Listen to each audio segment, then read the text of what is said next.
Hello, everybody. Today I thought I should talk about our coffee, how we roast them, what kind of approach we have, and why it might taste different than other coffees on the market.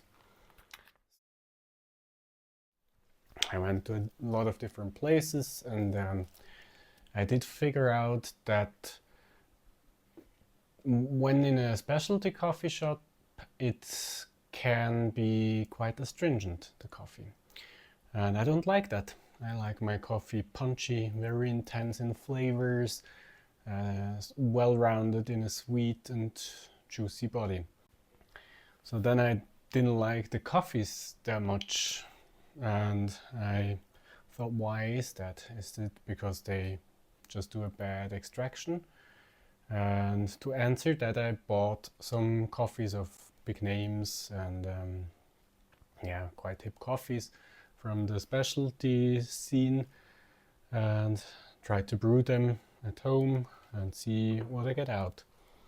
And I figured out that a lot of those coffees are actually underdeveloped while roasting. So no matter what you do with extracting, you never get this quality out, what I really love about coffee.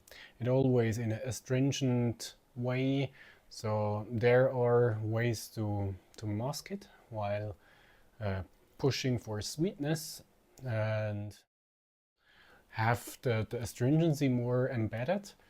It's possible to kind of make it drinkable, but that's not what I'm looking to get out of my coffee. And then I recently even had people asking if I could deliver less roasted coffee. And I realized it might be on the time to show the concept of how we roast here at Coffee Space and what we aim for. So here is a chart which I made for my roasting classes, and it's basically my perception of the effects from roasting to coffee. So when you start here, the coffee is very green. You have like carrot and hay flavors and all those kind of with greenish associated flavors and a lot of acidity as well.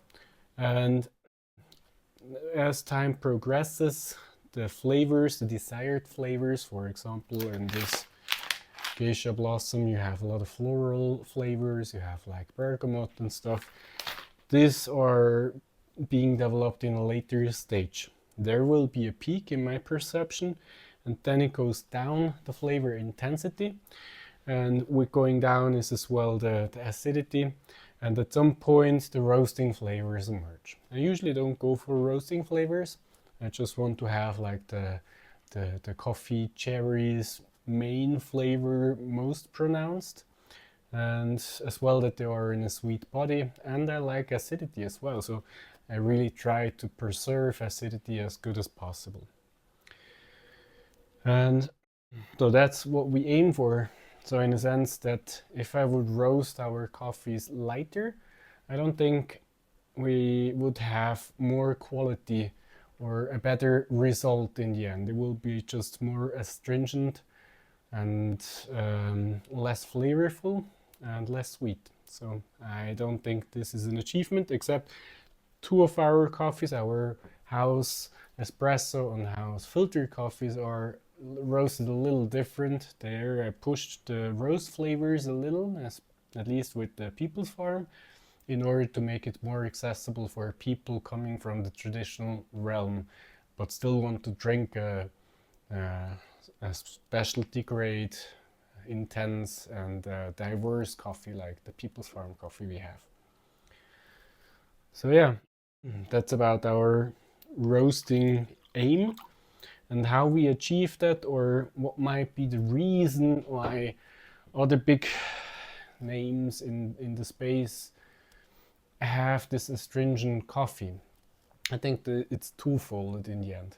Like one reason is that people are starting to associate specialty grade filter coffee with this astringency, I think.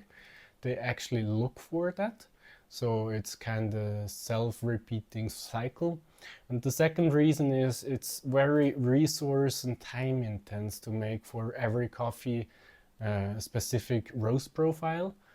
So as we do it in a small roaster in an Icava. There we do make some test roasts and try out different approaches to see which one fits best with each bean.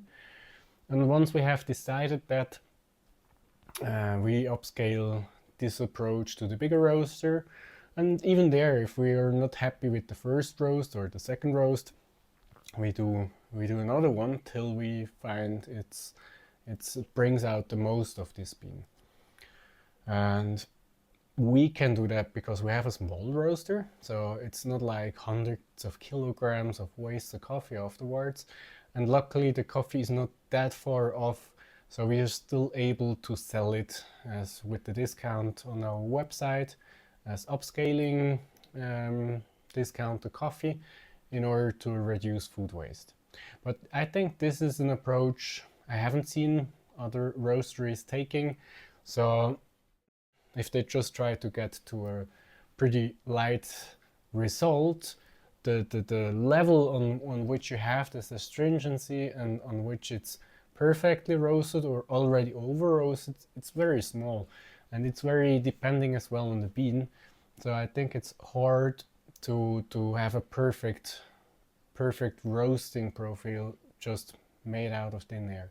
So even if I think I'm good in guessing what kind of bean needs what treatment, I still think I'm off by 40, maybe 30 to 40%. So in more than half I nail it down, and I'm quite efficient with the roasting, but still there are beans I just misjudged. Even if they are from a region where I tend to roast a different way, it doesn't mean that every bean has to be treated the same. So yeah.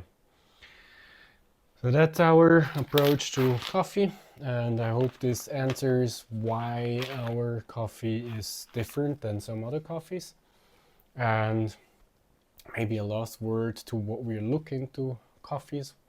So we try to have a wide range of different flavors to showcase what's all possible within the realm of specialty coffee. And some flavors, like the traditional, we love geishas, but usually we just have one classical geisha in our assortment. We love the very heavy fermented coffees for sure, but we don't have to have every coffee heavily fermented. And it's just, yeah, I try to have a lot of surprising, unusual, refreshing coffees in our assortment to really show the diverse nature of coffee and to invite to explore the vast universe of different coffee flavors. Yeah, if you have any questions or disagree with some points, then feel free to leave a comment in the comment section below, and don't forget to like and subscribe. I mean, that helps a lot our channel to grow. And yeah, if you're curious, you find our coffees in our web shop coffeespace.ch. And if you're from the European Union, we do have now a partner in Hamburg. So yeah, there you will find a link as well for that. Thank you very much for your time, and hope to see you in the next video. Bye.